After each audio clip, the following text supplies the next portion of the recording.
Welcome back. This is our second in a series called The Biblical Roots of American Civilization. There's going to be 8 altogether. The first one that we did was an overview.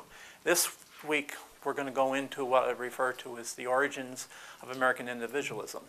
Now, you go around the world, and one of the first words that people associate with America is individualism. And for better or for worse, some people, it's a positive term, for some people it's a negative term. American individualism is a source of our focus upon individual rights. We have a constitution, we have a lot of focus on individual rights, and this is one of the defining characteristics of our civilization. Now, one of the things that we need to clear up, and this is what we're going to go into in this session, is this misconception that individualism equals selfishness.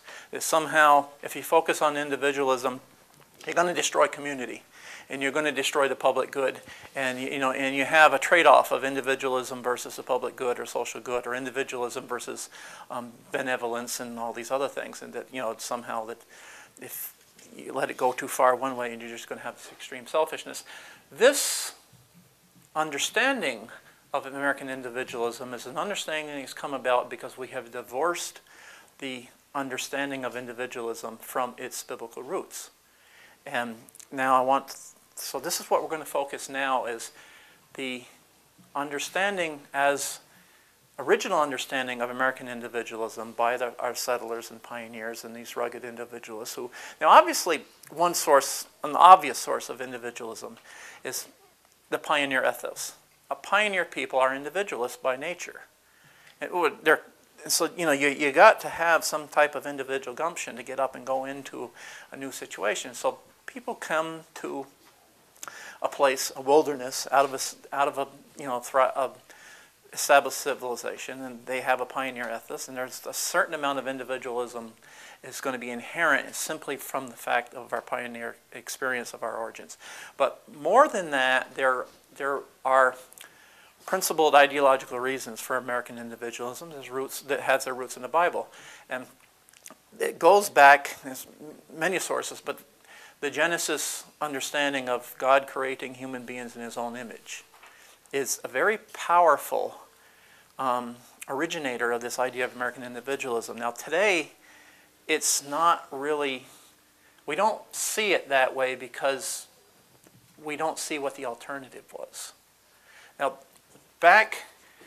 throughout a lot of human history, the pagan worldview, which was a predominant worldview prior to the rise of Judeo-Christian civilization, saw the cosmos as eternal. There was this divine eternal cosmos that existed forever.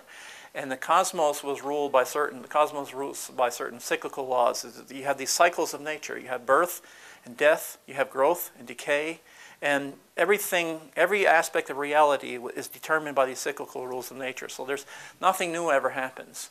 Human beings are just one small, tiny, insignificant speck of this vast cosmic drama. So the individual significance of the human person was nil. And the idea that human beings could have free will to affect their destiny was absolutely absurd and unthinkable under such a worldview. Now so you have the very essence of reality as a divine eternal cosmos ruled and determined by these cyclical laws. And this led to what is referred to as fatalism. Your fate is determined by these cyclical laws. There's no changing your fate. Determinism, fatalism, 2 words for the same thing. And this was a predominant worldview.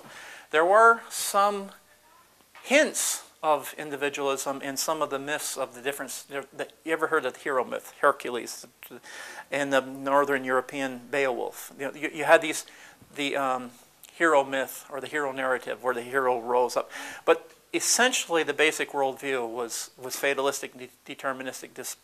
The closest that the pagan world came to recognizing the dignity of the individual human being was the Greek tradition. Now, on this view, that's one view. This is a worldview of human nature and the nature of the cosmos and how they fit together. It's all one big collective. And on the other hand, the Judeo-Christian worldview sees the cosmos itself is coming coming about, not as something existed eternally, but the cosmos itself came into being as a result of a creative act of free will on the part of an eternal, transcendent creator. So the very fundamental principle of reality is a creative act of free will. The cosmos came about as a creative act of free will. It's a very different way of looking at the universe and the cosmos in terms of what is the essence of reality. The essence is a creative act of free will on the part of the creator. And not only that, but human beings. Human beings are created in the image of that creator. So radically different implications on the value and dignity of the human individual.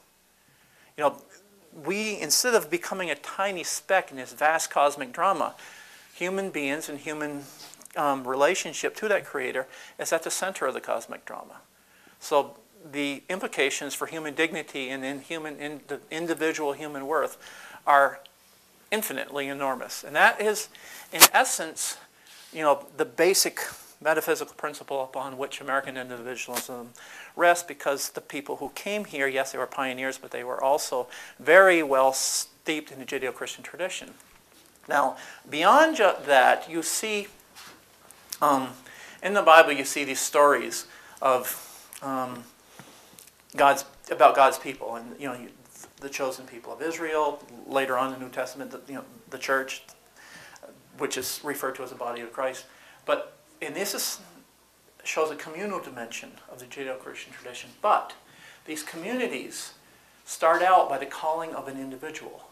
You have the calling of Abraham. He comes away from his people, and he goes through trials and tribulations, and he becomes God's champion. He champions God's will, and he becomes the father of the Abrahamic faith, of the Jewish, Christian, and now supposedly Muslim faith too.